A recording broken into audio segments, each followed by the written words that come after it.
The morning Pearl Monroe dragged a half-dead calf out of the mud by herself, her skirts soaked to the knee and her arms shaking with the effort. She did not once think about asking anyone for help. That was simply the way things had been since Thomas Monroe had ridden out to chase a spooked stallion in the summer of 1879 and never come back. His horse had returned by nightfall, lathered and wild-eyed, with an empty saddle and a broken stirrup, and that had been the whole of it. No body for 3 days, and when they found him at the base of the ravine near Miller's Creek, it was clear the fall had killed him faster than anything else could have. He had been 32 years old. Pearl had been 28, and their daughter Ruthie had been just barely 4, and their son Caleb had been 6. 4 years had passed since that nightfall when Pearl had stood on the porch of the Monroe homestead outside the small town of Hatchett Bend, Texas, and watched his horse come home without him. 4 years of mending fences in the January cold, of hauling water when the pump cracked, of negotiating with buyers at the Hatchett Bend feed store with a firmness in her voice that she had learned by necessity rather than nature. 4 years of being politely told by the banker, Mr. Grover Lyle, that the land was good but without a man's hand it would suffer, and of telling him with equal politeness that the land had a perfectly adequate hand, thank you, and she would be coming back in March with her payment the same as always. Pearl Monroe was 32 years old in the spring of 1883, and she had not broken once. She had not asked for a single thing from a single soul that she could not repay, replace, or return in kind. She had a reputation in Hatchett Bend that was equal parts respect, and that particular kind of pity that a surviving woman collects like dust whether she wants it or not. She did not want the pity. She accepted it the way she accepted the Texas wind, with her chin level and her eyes straight ahead. The morning Edgar Watkins rode into Hatchett Bend, Pearl was at the feed store on the main road arguing with old Hector Mays about the price of corn seed. She did not notice the rider. She was occupied. "Hector, you know full well last season's price was 40 cents for a 20-pound bag, and I don't see a single reason why it should be 52 this March when the harvest from Colton County was as good as any in 5 years. Her voice was not raised. It was simply level and precise, like a well-aimed rifle. Hector Mays, a man of 60 with a tobacco-stained beard and the general appearance of a man who had never in his life won an argument with a woman, rubbed the back of his neck. "Pearl, I got supplier costs." "Your supplier costs are your business, Hector. My corn costs are mine.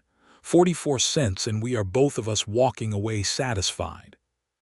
Hector muttered something under his breath and wrote 44 cents in his ledger, and Pearl nodded once as though that had been the only possible outcome, which in her estimation it had been.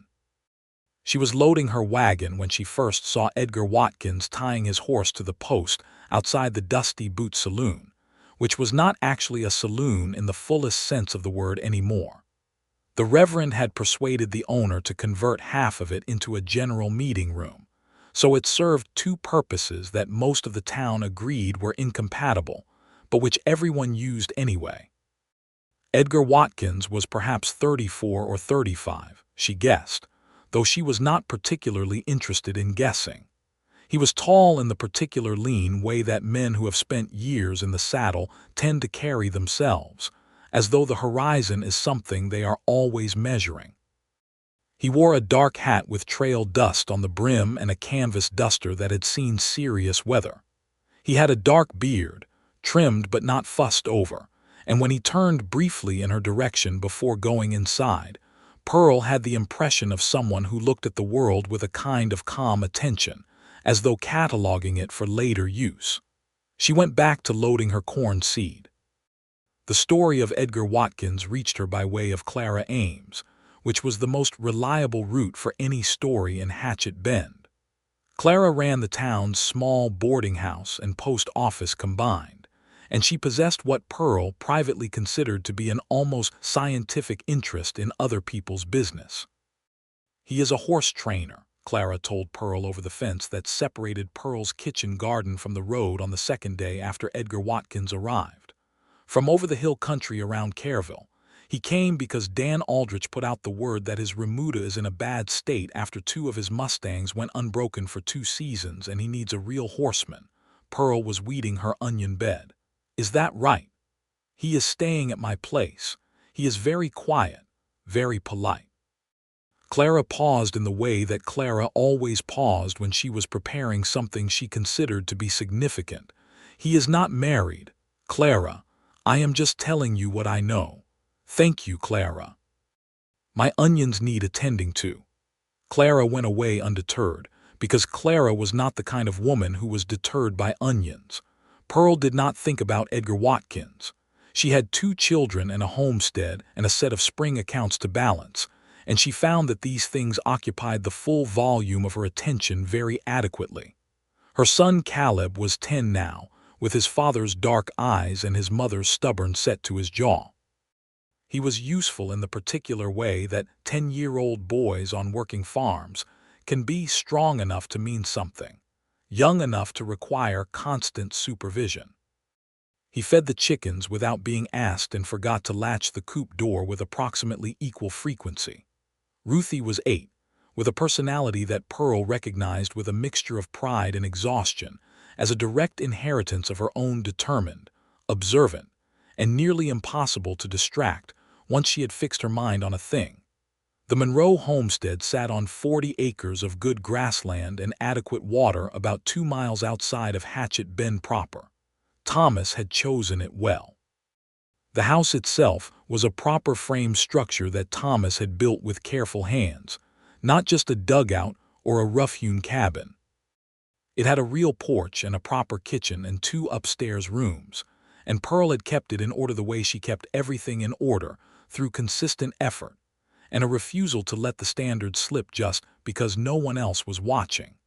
The farm ran on cattle, a small herd that Pearl had reduced pragmatically from the 30 head Thomas had kept to a more manageable 20, a kitchen garden, and the occasional sale of preserved goods to Clara's boarding house.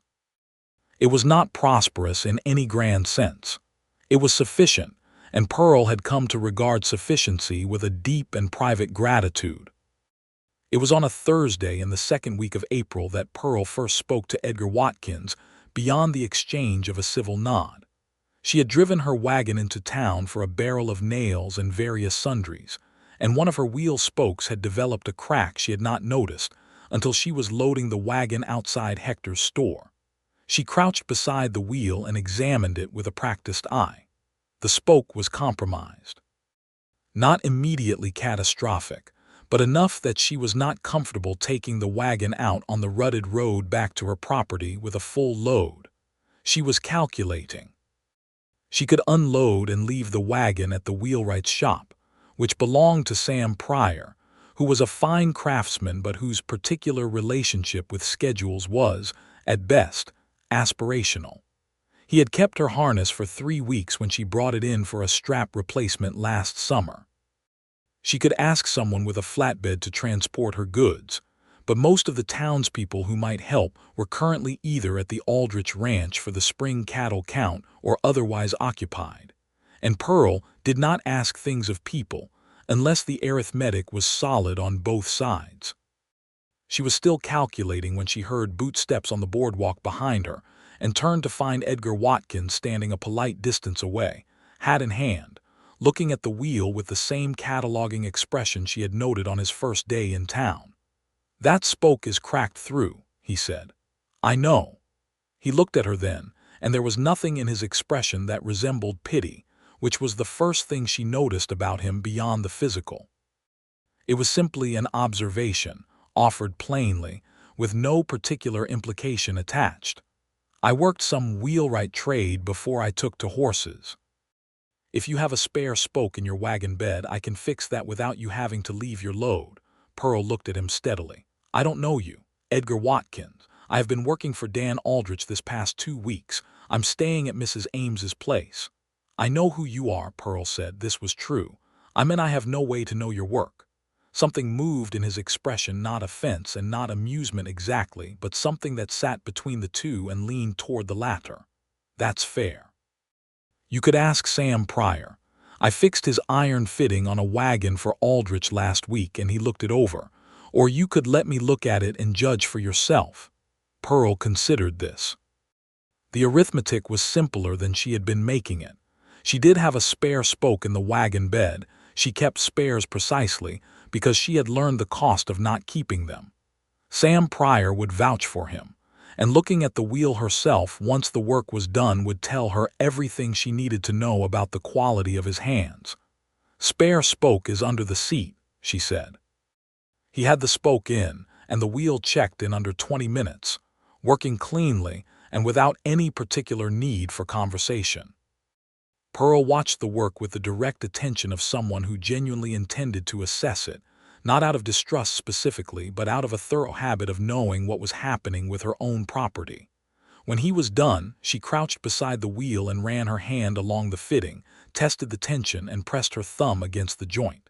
It was a good repair, better than adequate, clean and solid. She stood up.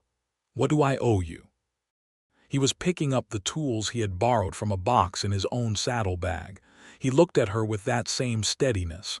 Nothing. It was 20 minutes. I don't take things for nothing. He seemed to weigh this. Not in an argumentative way, but as though he was genuinely considering it. All right. If you're ever in a position to share a cup of coffee when you pass by Mrs. Ames's place, I'd count that as even. Pearl looked at him another moment. I'll see to that, she said, and that was the full extent of it. She drove home on the repaired wheel and thought about nothing in particular the whole way.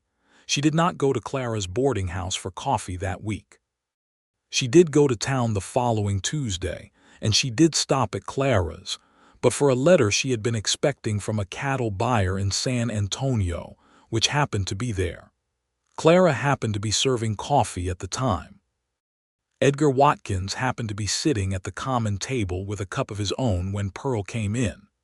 The coffee was already made, and Clara poured a second cup with a transparency that was almost admirable in its boldness.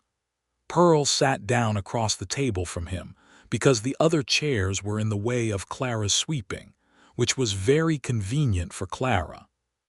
How is Aldrich's remuda coming? Pearl asked, because she was a practical woman and practical women do not sit in silence when conversation is available. Better, he said. 2 of the Mustangs are coming along. One is going to take longer. She's smart, which makes her harder. Smart horses usually are. Same is true of people, I find. Pearl looked at him over the rim of her cup. He was looking at the table, not at her, and she could not quite decide whether there had been a particular meaning in that or whether she was reading one in where it did not exist. She decided to let it pass unmarked. You are from the hill country, she said. Born there, worked around most of central Texas, had a year in New Mexico before I came back east. The mountains are beautiful out there, but the summers are hard. What brought you back to Texas specifically? He was quiet a moment. Family. My mother's people are in Fredericksburg. I came back when she was unwell. She recovered eventually. I stayed in the vicinity after. Pearl nodded. There was something in the economy of that answer, the way he did not elaborate or seek sympathy from it, that she found unexpectedly easy to sit with. Most people either avoided such topics or weighted them with too much feeling when they raised them. He simply stated the thing. I lost my husband 4 years ago, she said, and then was mildly surprised at herself for saying it, because she did not generally offer this information unprompted. It was not a secret, everyone in Hatchett Bend knew it, but it was not something she typically opened with in conversation. He looked at her then. I heard. I'm sorry for it. Thank you, she said, in the tone she generally used for this, measured and final, the tone that said the acknowledgement was received and the subject could be closed. He did not push at it further. He drank his coffee. You have 2 children, he said. Mrs. Ames mentioned it. Caleb is 10. Ruthie is 8. She said it with the particular warmth that entered her voice only on the subject of her children, and she was not even aware of it. Good ages, he said, and there was something in his expression that softened when she said it, not sentimental, just genuine. Do they help with the farm? Caleb is beginning to. Ruthie considers herself to be helping more than she actually is, which is about right for 8. He laughed at that, a real laugh, unguarded, and it changed his face considerably. Pearl found herself smiling before she could decide whether to. They finished their coffee. Pearl picked up her letter and her sundries and went home. She thought about him on the drive back, not in any particular dramatic way. Just the way you think about something new that has entered a familiar landscape with curiosity and a certain wariness, and underneath both of those things, something quieter that she was not ready to name yet. April moved into May. The grass on Pearl's 40 acres came up green and thick, and her cattle moved through it steadily, and she mended the south fence with Caleb's help over a full Saturday, and the kitchen garden produced early radishes and a promising row of beans. These were good things. She noted them with satisfaction. She saw Edgar Watkins in town 3 more times that month. Once at the general store, once when he passed her on the road between the Aldrich Ranch and town and tipped his hat and kept riding, and once at the Sunday gathering at Reverend Oak's church, where most of Hatchett Bend assembled less out of unified religious conviction and more out of the fact that it was the best way to know what was happening in the county. At the church gathering, he was talking with Dan Aldrich and 2 of the other ranchers, and Pearl was across the yard with Clara and Mary Sutton and old Mrs. Greer. She did not seek him out and he did not seek her out, but twice when she glanced in that direction he was looking at her, and both times he did not look away first, which she filed without comment. Clara filed it with considerable comment. "He asks about you," Clara said, on a Monday when Pearl stopped to pick up a package of dry goods she had left at the boarding house. "He asked me how long you had been running the farm on your own. I told him 4 years. He got a look on his face." "What sort of look?" "A thoughtful sort. The kind men get when they are thinking something they have decided not to say yet." Pearl picked up her package. "Clara, I am just telling me what you know." "Yes." "Thank you." The drought began in the 2nd week of May. It was not the catastrophic kind, not the kind that had broken families in the 1870s, the sort of dry spell that had driven people off their land and into the arms of any charity available. But it was persistent and it was stubborn, and by the 1st of June Pearl's water situation was becoming a genuine problem. The creek that ran along the east edge of her property dropped 2 feet, then 3. The well at the house held, but the trough for the cattle was dependent on a diversion pipe from the creek, and the diversion was running low. Pearl did the calculations. She could move the herd to the north pasture, which had better access to what remained of the creek. She could do it alone, technically, though pushing 20 head of cattle through a narrow gate and across a 1/4 mile of open ground was a 2-person job in any practical sense. Caleb was strong and willing, but not yet large enough to be effective on the far flank if something broke the wrong way. She could ask Amos Treadwell, her nearest neighbor a mile north, but Amos was dealing with his own drought issues and had been close-faced about it at church last Sunday in the way of a man who was close to his limit. She could ask one of the Aldrich Ranch hands, but she would owe a favor, and the Aldrich foreman had a habit of banking favors in ways that became complicated. She drove into town on a Wednesday morning, not specifically with any purpose beyond getting the mail, and picking up a small matter of account at the feed store, and she found herself standing at the edge of the main street with her hands folded in front of her apron, thinking about the cattle problem with a focused kind of frustration. She saw Edgar Watkins come out of the hardware store across the street. He was carrying something in a canvas bag, and he moved with that steady, unhurried way of his, and Pearl Monroe stood on the boardwalk, and she did something she had not done in 4 years. She opened her mouth. "Mr. Watkins," she said, and her voice came out clear and even as she would have wanted it to. She had not rehearsed this. There had been nothing to rehearse. She simply said his name, and before she had drawn in the breath to continue the sentence, he had already changed his direction and was crossing the street toward her. He was there before she finished the sentence. He crossed through the dust and the morning light with a directness that had no performance in it, no hesitation, no look of calculation. She said his name and he came, and the simplicity of it hit her somewhere under her breastbone with a force that she was entirely unprepared for.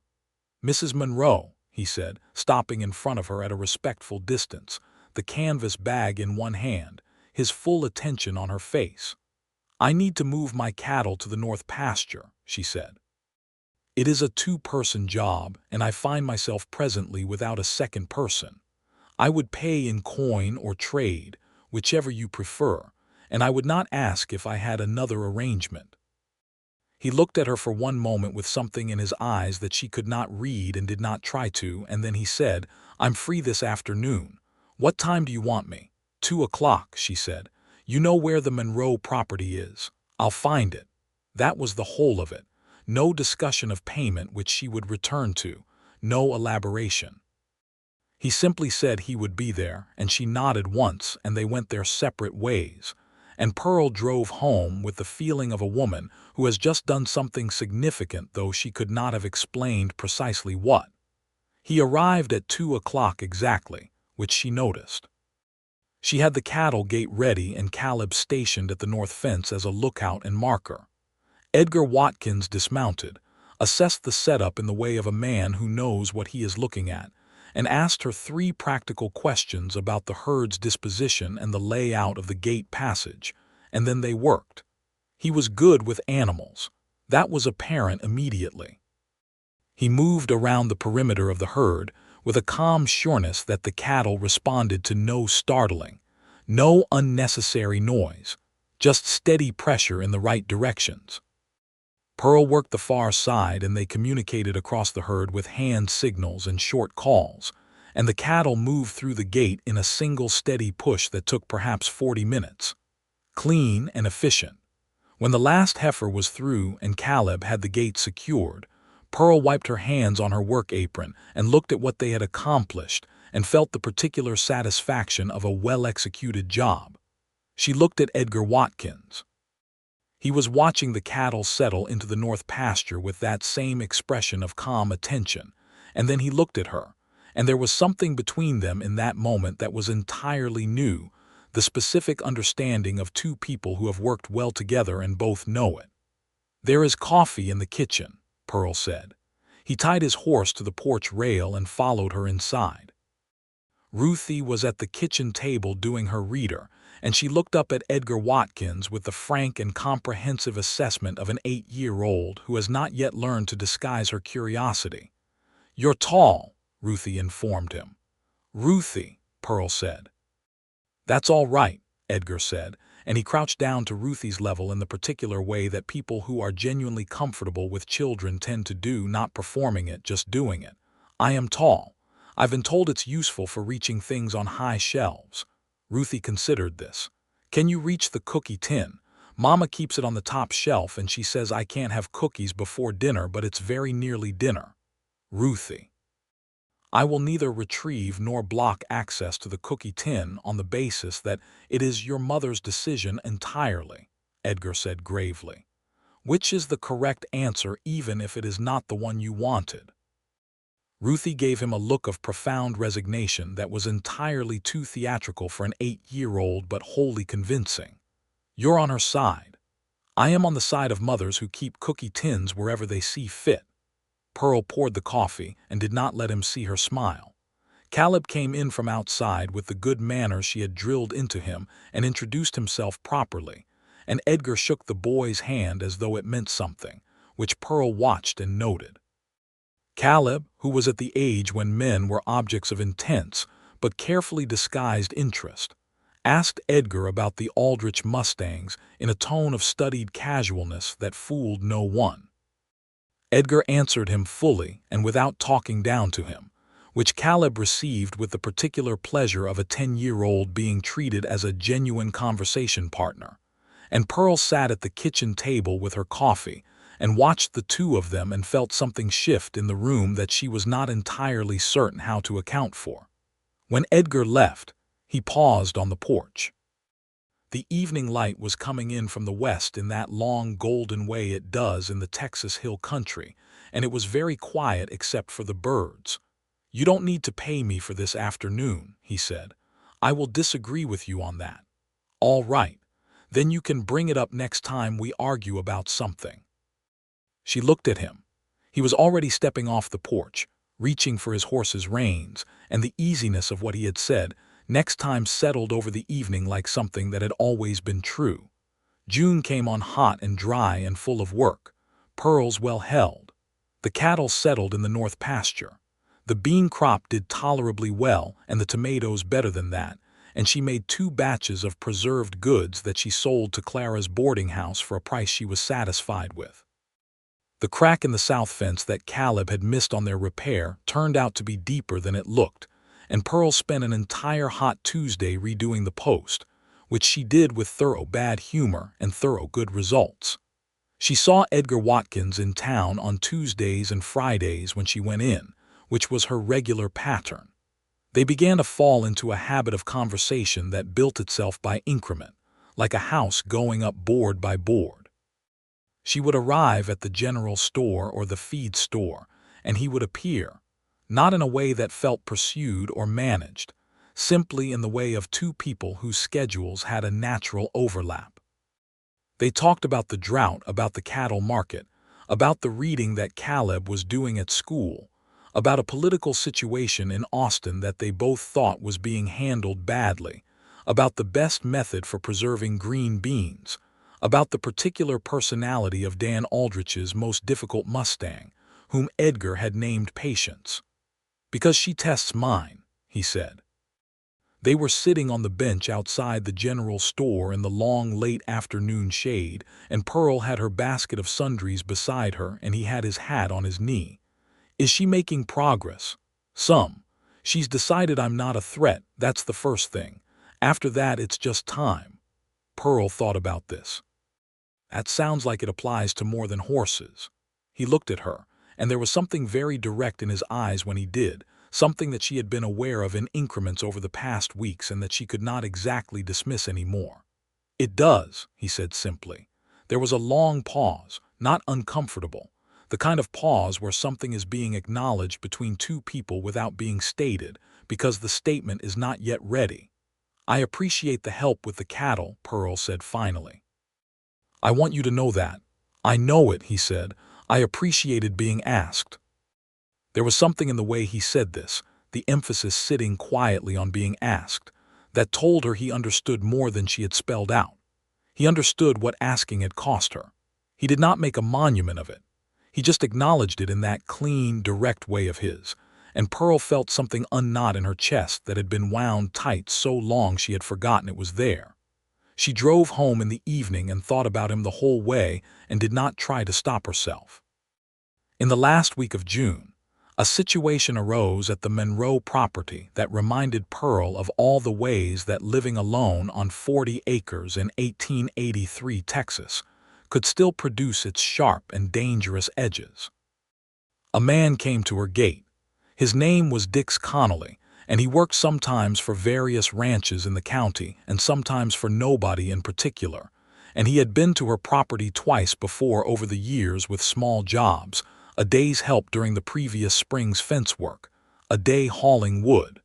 She had paid him fair and he had worked adequately, and she had not been troubled by his presence before. This time was different. He came on a Tuesday evening when the children were inside, and Pearl was checking the water diversion at the east fence. He came to the gate on foot, which was unusual, and he had a look about him that she had learned over 4 years to read, a loose, unfocused quality that meant drink or trouble or sometimes both. "Mrs. Monroe," he said. He was leaning on the gate post in a way that occupied more space than he needed to. "I hear you've been having water problems. I thought maybe you could use some help, regular help. I thought maybe we could come to an arrangement." Pearl kept her voice level. "I manage my arrangements through proper agreement and payment, Mr. Connolly. If you are looking for work, I have nothing available at present." Now, that's not very neighborly. He smiled in a way she didn't like. "I was thinking more of a different kind of arrangement. You're out here on your own. I could be useful in a lot of ways." Pearl looked at him steadily. She was aware of the distance to the house, aware that the children were inside, aware that she had a working rifle on the porch but was currently not on the porch. She did not let any of this show in her face. "I think," she said carefully, "that you should move on now, Mr. Connolly." He was still smiling. "You think about it, I have thought about it. The gate is behind you." He left eventually with some muttering.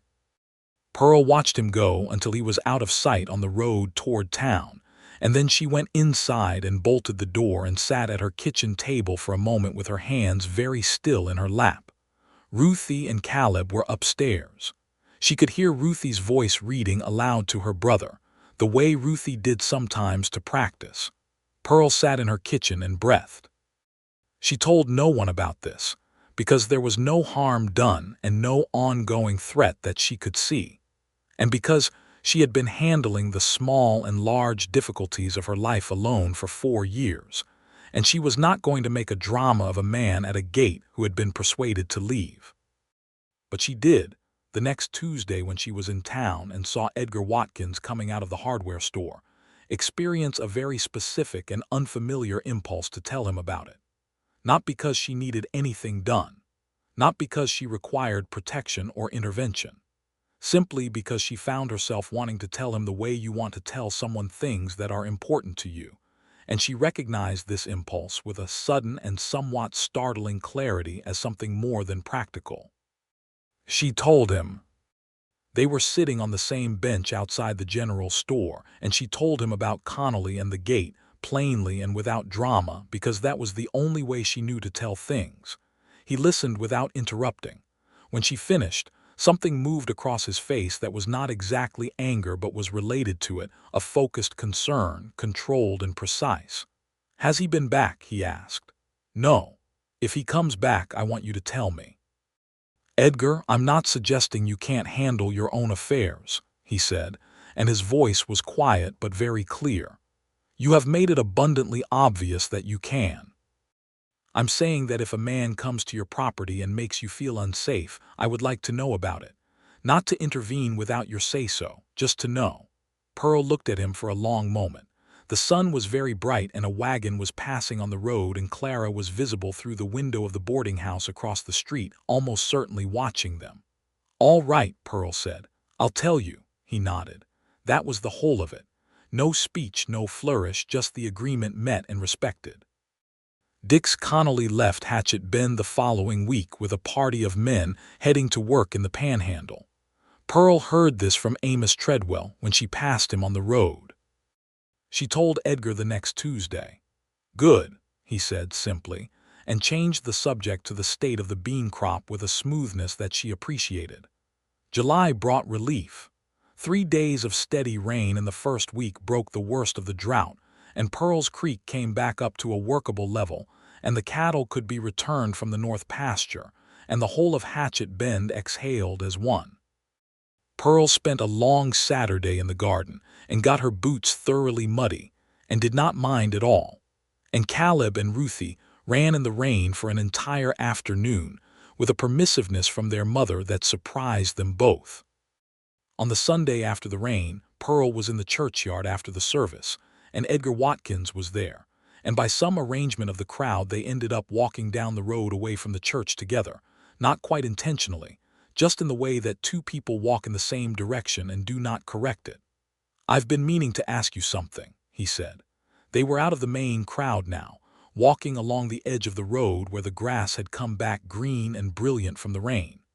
"Ask it," Pearl said. "Would you and the children like to come out and see Patience? She has finally decided that the world is not her enemy, and I think Caleb in particular would find it interesting." Pearl looked at him.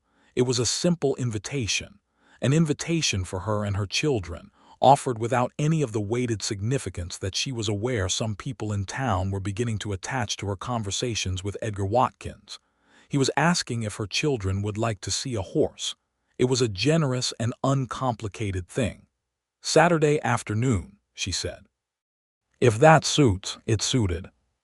Caleb talked about nothing else for the full week beforehand, which Ruthie bore with the suffering dignity of someone who was also excited, but considered it beneath her to admit it.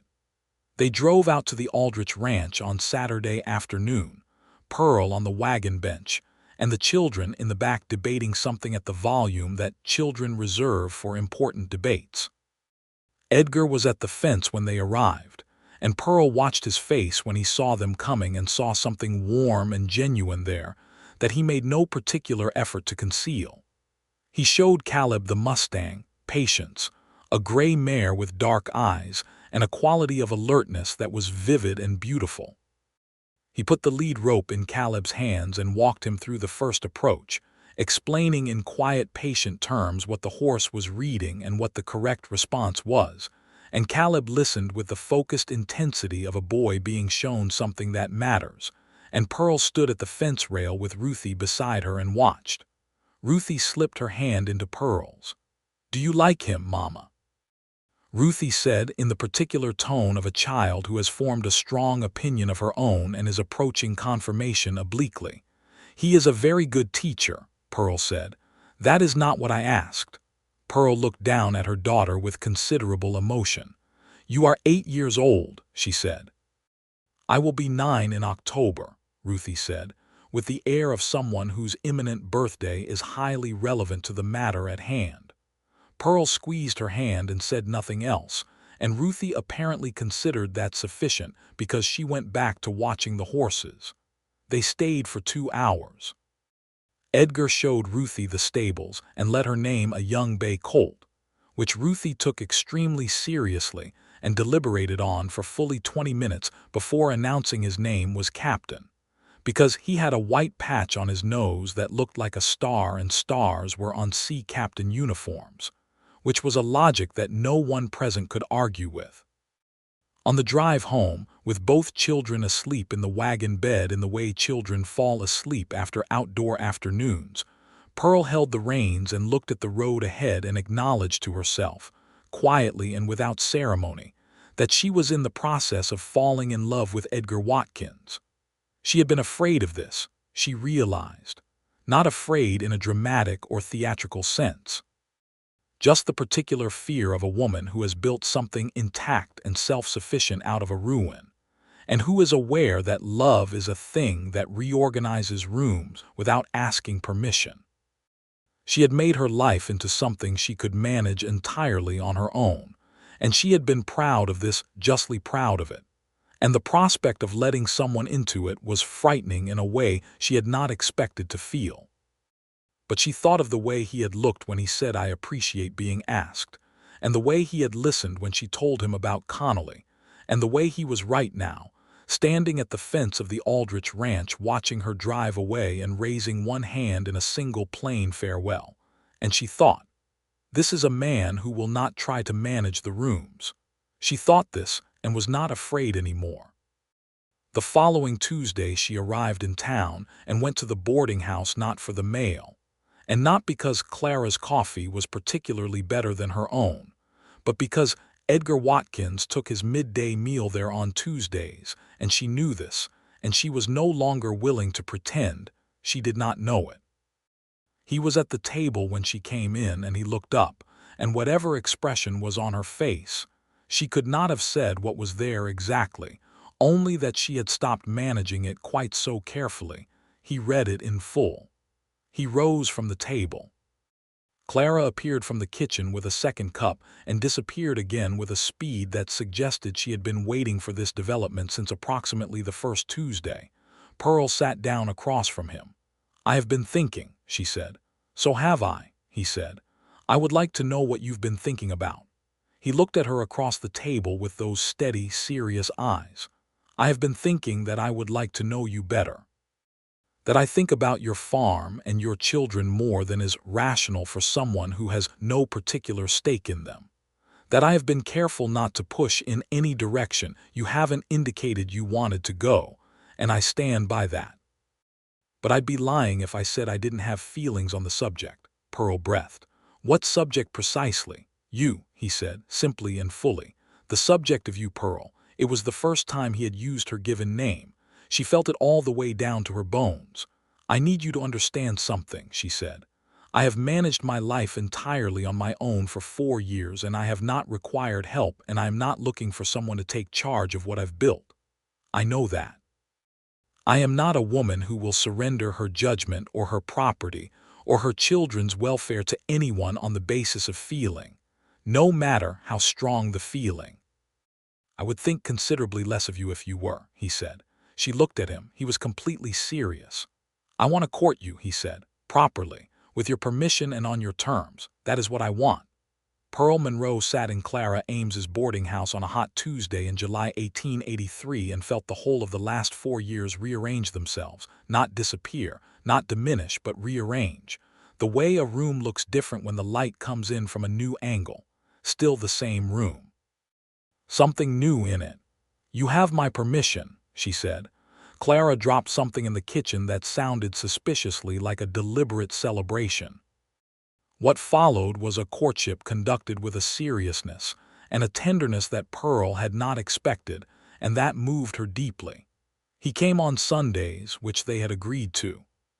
He came in the afternoon after the church gathering, which kept it properly visible and within the conventions of the community, and he stayed for the better part of the afternoon, and had dinner when Pearl offered it, which she offered after the third Sunday, because it seemed wasteful for him to ride back to Clara's boarding house through dinner hour when there was food on her stove.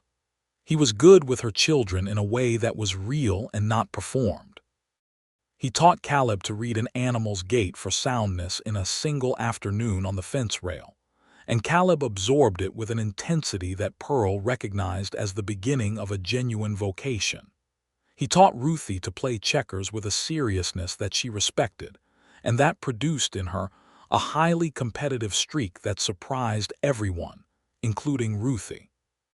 He helped with the dinner dishes when Pearl had no objection, which she did not, though she noted that some women might, and that she was simply being pragmatic about the available labor. They talked. They talked a great deal, over dinner and on the porch in the long summer evenings, while the children played in the yard and the fireflies came out, and the sky went from orange to dark blue, and the stars appeared one by one in their slow hundreds.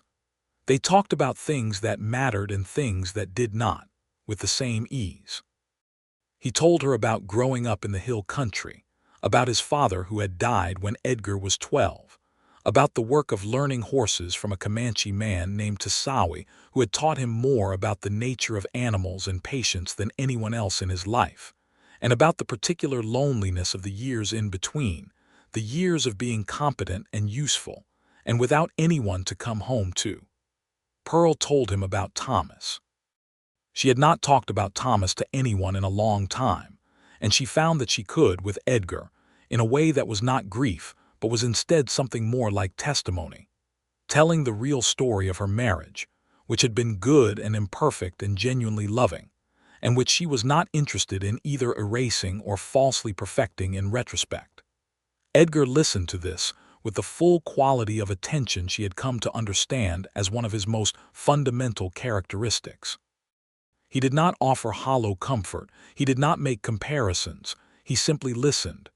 "He sounds like a man worth grieving," Edgar said when she had been quiet a while. "He was," Pearl said.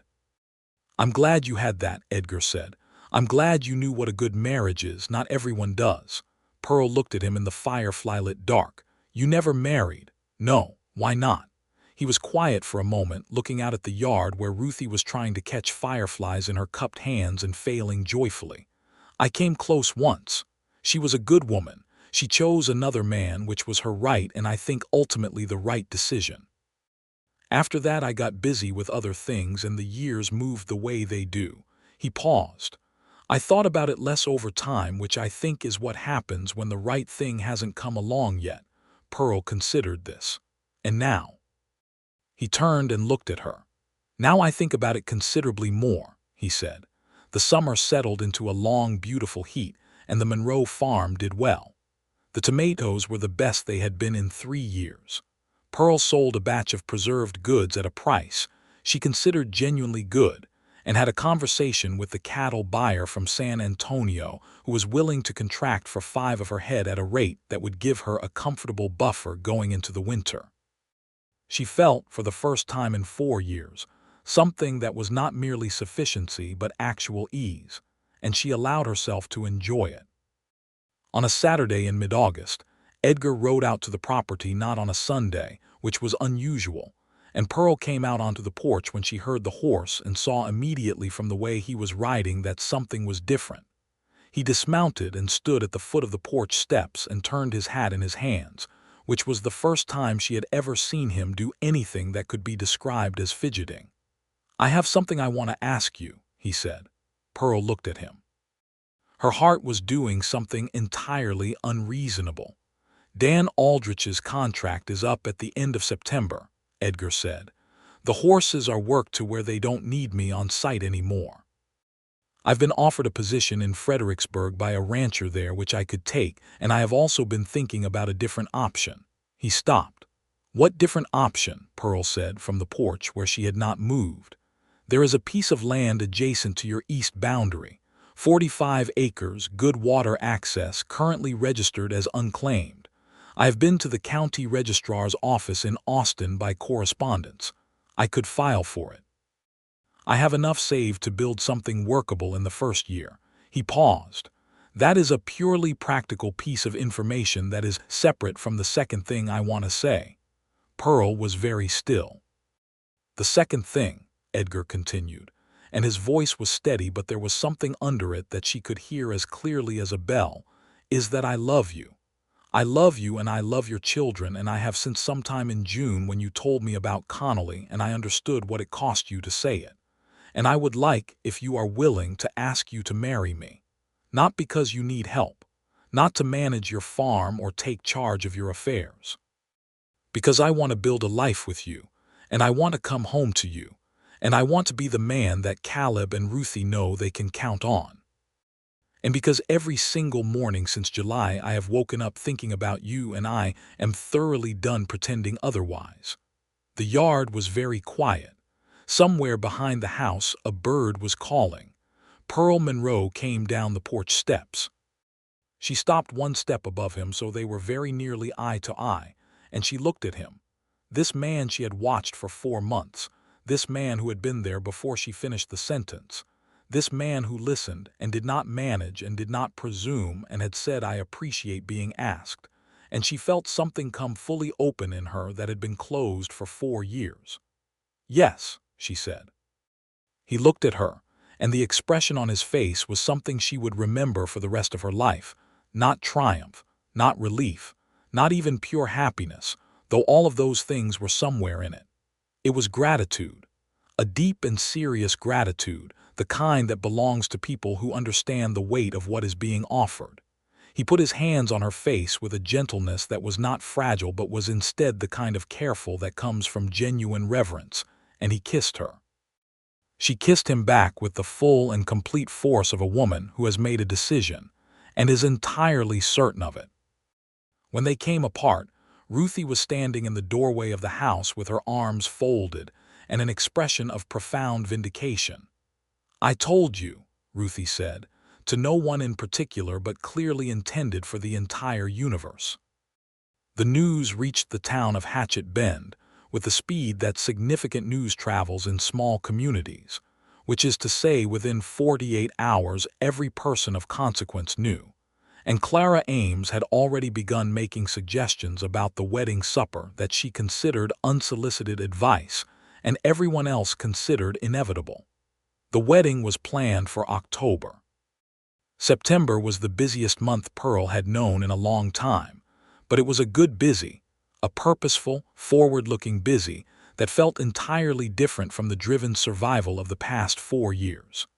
Edgar filed his land claim on the adjacent property and spent the last weeks of his Aldrich contract working both the horses and making his first measurements and plans for what would be built there.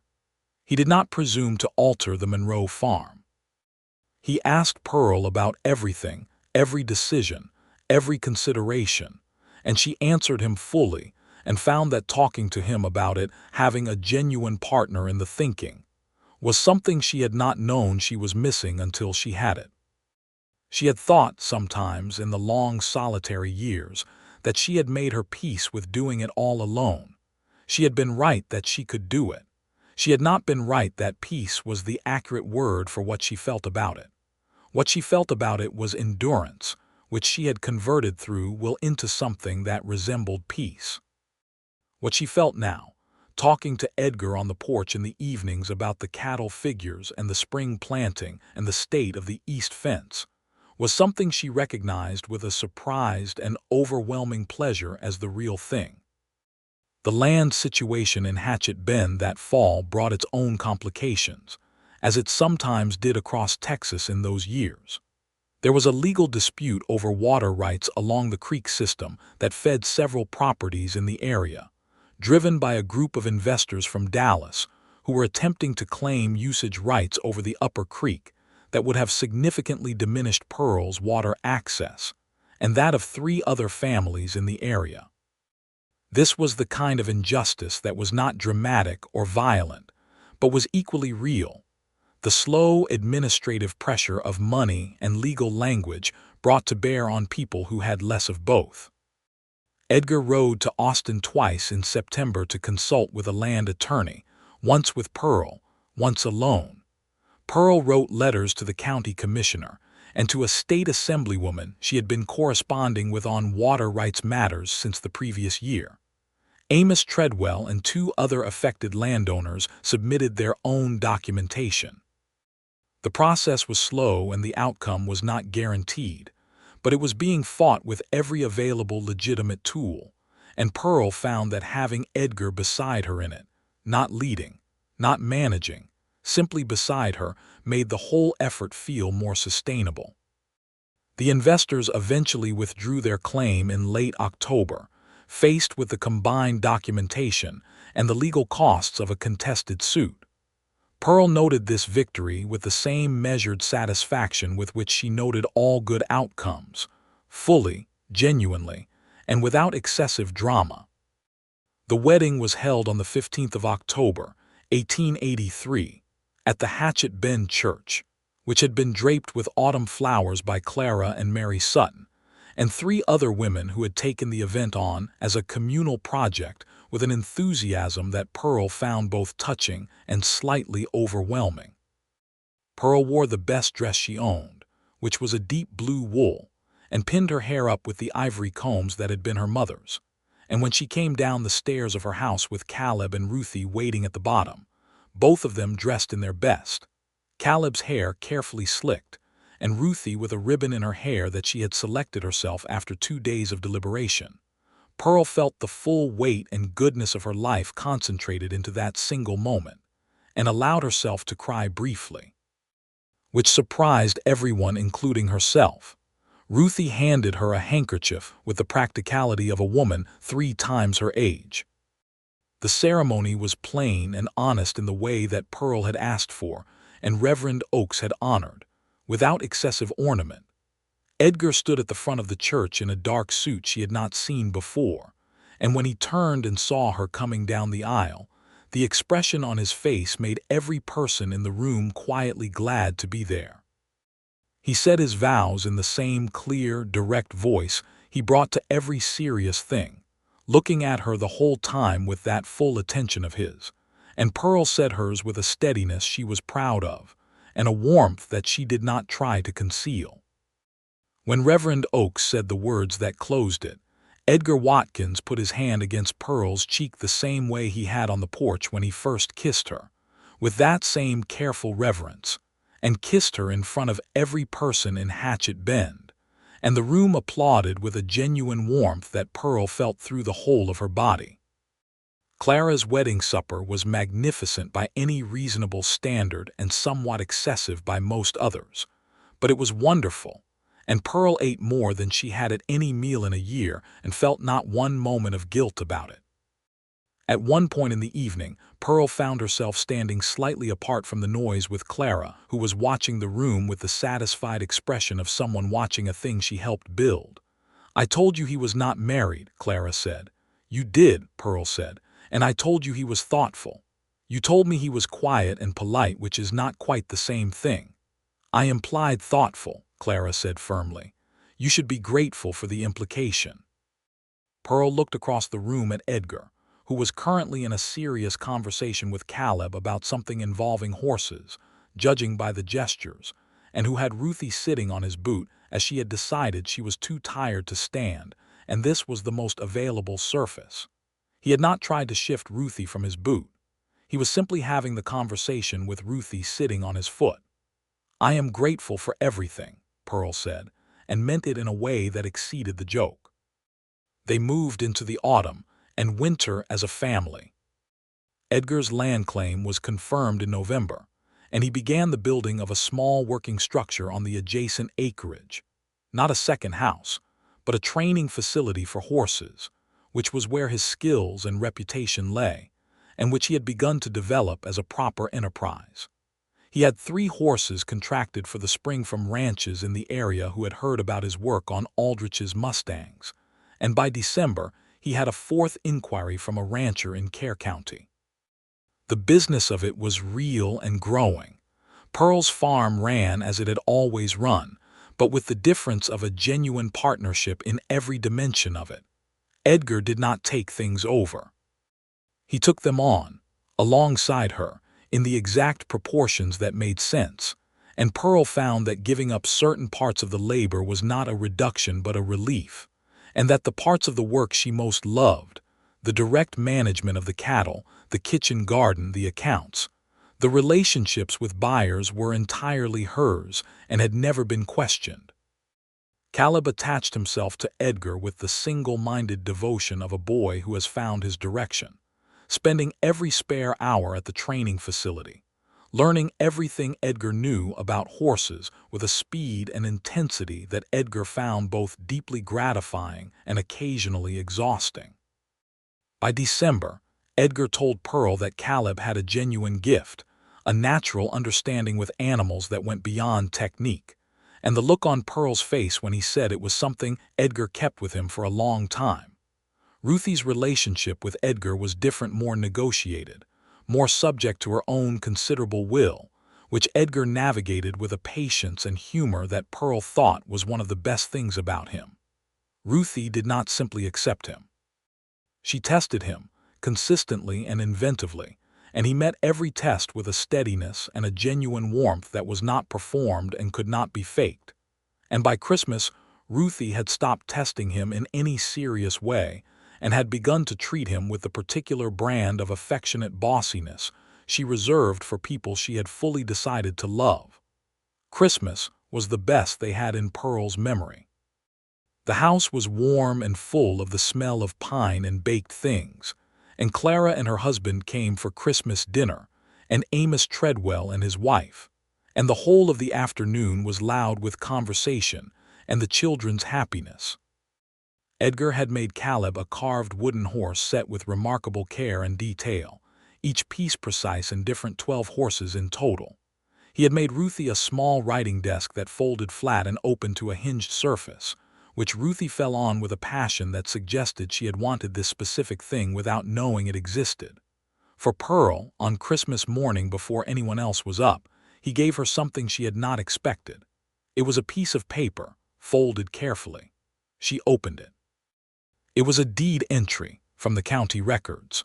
Her name, Pearl Monroe Watkins, listed as co-title holder on both her original 40 acres and the adjacent 45 that Edgar had filed. The property ran together as a single 85-acre parcel under both their names. She looked at it for a long time. "You didn't have to do this," she said. "I know I didn't have to," he said. He was watching her with that serious, warm expression. "It's your land, it's your children's land. I wanted it to be plain and clear and in writing that that's how it is." Pearl looked up at him. "Edgar, I love you," he smiled. It was the particular smile that she had collected in memory since the first time she saw it, in Clara's boarding house when she had said something about Ruthie and 8-year-olds. The smile that reached everything in his face, unguarded and wholly genuine. "I love you too," he said. Outside the window, the Texas morning was coming up clear and cold, with frost on the grass and a sky going pink at the edges.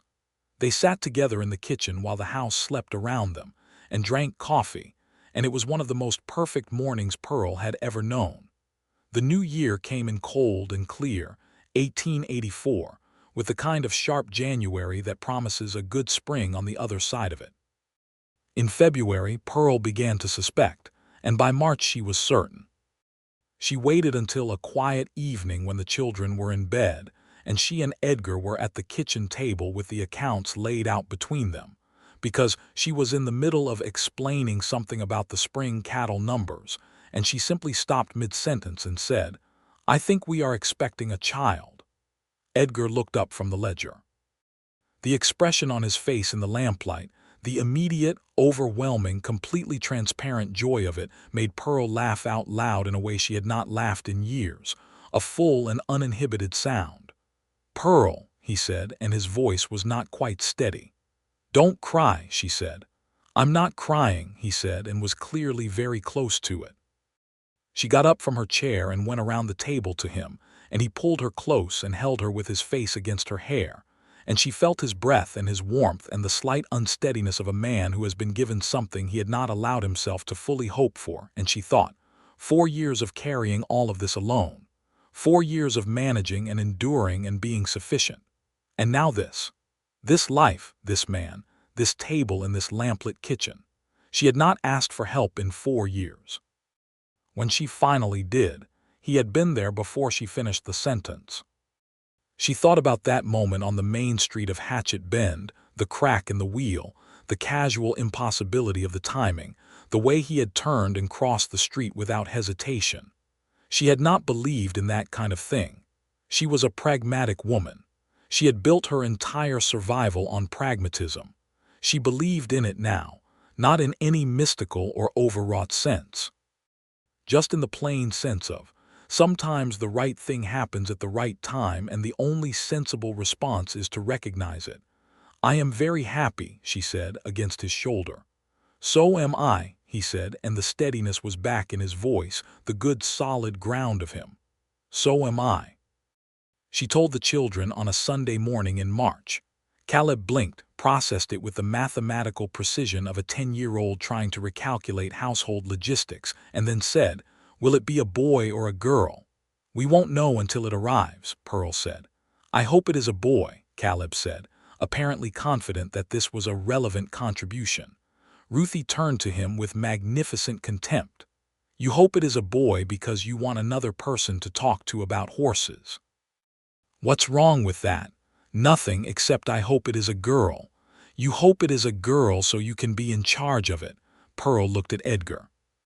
Edgar looked at Pearl with an expression of entirely helpless amusement. "There will be no voting on the matter," Pearl said. "It will be what it is and we will love it accordingly." Ruthie considered this. "Can I name it?" "You named the Aldrich Ranch's colt Captain," Edgar said, "on the basis of a nose patch." "Captain is a very good name," Ruthie said. "It is," Edgar agreed. "But perhaps the naming committee will be a broader group this time." The spring of 1884 was the best growing season Pearl had seen in 6 years on the Monroe land. The rain came evenly, and the pasture was rich, and the kitchen garden was almost absurdly productive tomatoes and beans and squash and onions in quantities that filled the cellar and the pantry, and sent Pearl to Clara's boarding house with enough preserved goods to keep them trading happily through the winter. The cattle herd had been built back to 25 head, carefully selected, and the first of the year's calves were strong and good. Edgar's horse training enterprise grew steadily through the spring and into the summer. By June he had a waiting list of 3, which was a fine problem to have, and he and Caleb had spent the better part of April building a proper round pen on the training property with good strong rails. The work between them, the man and the boy who would eventually be his stepson in the legal and formal sense, though in every practical sense the relationship had moved well past any need for that kind of label, had a quality about it that Pearl watched from the fence sometimes and felt something she could only describe as abundance. Not wealth. Abundance. The sense of a life full of the right things. The baby came in October, 10 days before Ruthie's 9th birthday, which Ruthie considered excellent timing on the part of the universe. It was a boy. The labor was hard and long, and Pearl met it the way she met everything, with a focused determination and a refusal to be dramatic about it. Though Clara, who was present and serving as the practical assistant to Dr. Henley, told Pearl afterward that she had been profoundly frightened for about 40 minutes in the middle, and Pearl had not once indicated that anything was anything other than manageable, which Clara considered extraordinary and Pearl considered simply necessary.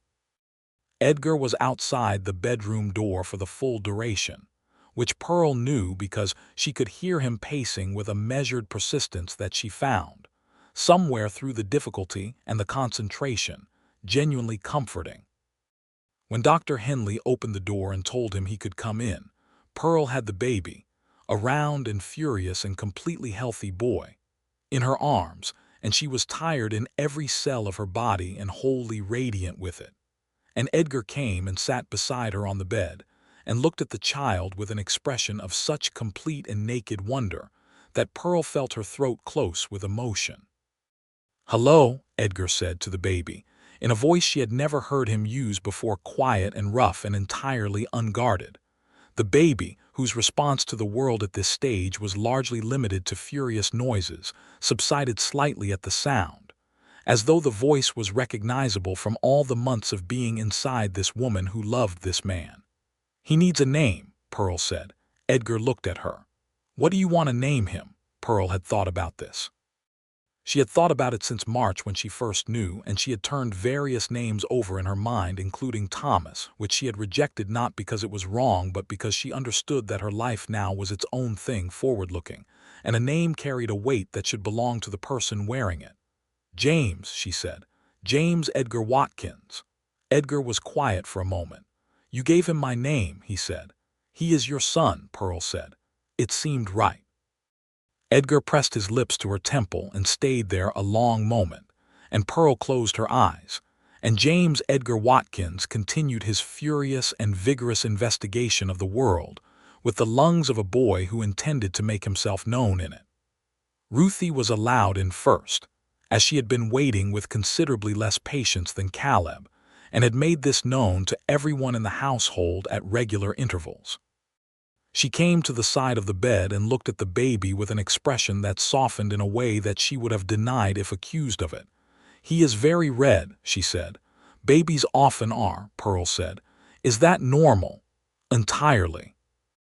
Ruthie looked at him another moment, and then reached out one small finger and touched the baby's hand, and his fingers curled around it with the automatic strong grip of a newborn, and Ruthie's expression went from critical to wonder in the space of a breath. "Oh," she said softly. Caleb, when he came in, was more subdued, the particular quietness of a boy who is feeling something large and does not yet have the language for it. He stood at the foot of the bed and looked at his mother and the baby and his stepfather with a serious expression, and then he said, "Is he going to be all right?" "He is perfectly healthy," Pearl said. "He is going to be very all right." Caleb nodded once, with the relief of a boy who has been the man of the house and who is allowed now to be just a boy again. "Good," he said. The winter of 1884 was warm enough to be kind, and the house was full in every sense. James was a strong and curious baby who slept, against all expectations, with a thoroughness that Pearl considered a profound mercy and that Clara called a miracle of nature. Edgar rose with him in the night hours without being asked, which Pearl discovered one night when she came awake and found the cradle empty and the house quiet except for Edgar's voice in the kitchen, low and steady, talking to the baby about horses in the specific way of a man who has found his best audience. Pearl stood in the kitchen doorway and watched them and felt the deep, unshakable certainty of a woman who is exactly where she is supposed to be. "He is 3 weeks old," she said quietly. "I know," Edgar said. He was sitting by the stove with James in his arms, the baby wide-eyed and attentive in the lamplight. "He is interested, though. Look at him." Pearl looked. The baby was indeed looking at Edgar with an expression of considerable engagement. "He is interested in the warmth," Pearl said. "He does not yet understand horses." "He will," Edgar said with complete confidence. Pearl came and sat beside him at the kitchen table in the lamplight, and he shifted so that she could lean against him. And they sat in the warm kitchen with the sleeping house around them and the winter outside and James between them. And it was so entirely itself, so thoroughly and completely the life she had built, and the life she had been given, and the life she was living, that Pearl could not have told where one of those things ended and another began. Spring came again. It always came again. The Monroe Watkins property, as people in Hatchett Bend had begun calling it, first with the slight self-consciousness of new information, and soon just naturally, the way all true things settle into language, flourished in the spring of 1885. The herd was at 30 head and gaining. Edgar's horse training business had a formal name now, Watkins Quarter Horses, and it had a genuine regional reputation built on the quality of the work and the consistency of the results. 3 ranches in neighboring counties were regular clients. Caleb, at 12, was officially Edgar's apprentice in any practical sense, spending every afternoon and all weekends at the round pen, and his understanding of horses was developing into something that both Pearl and Edgar talked about with a quiet, proud seriousness.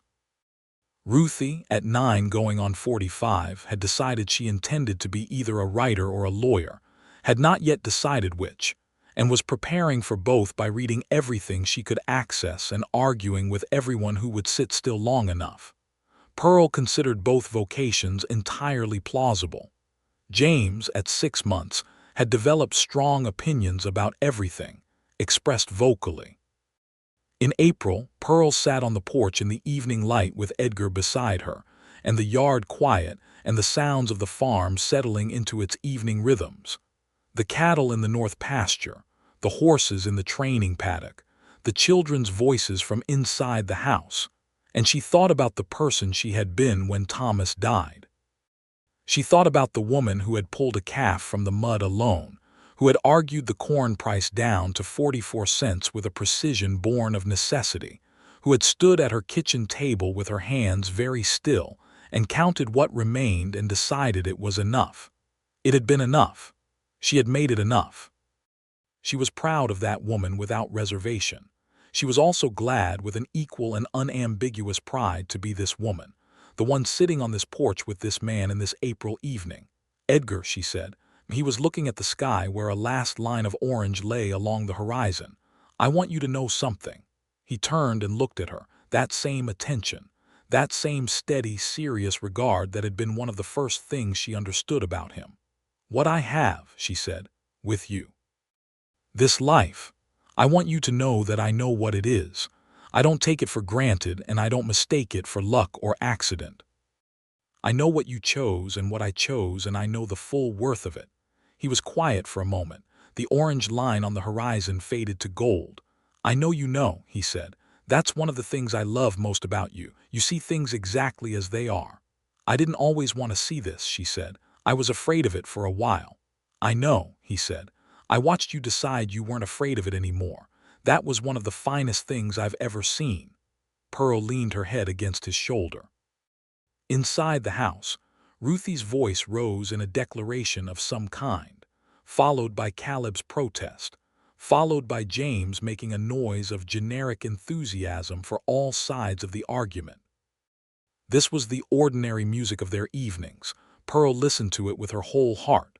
I called out to you on the main street that day in June, she said.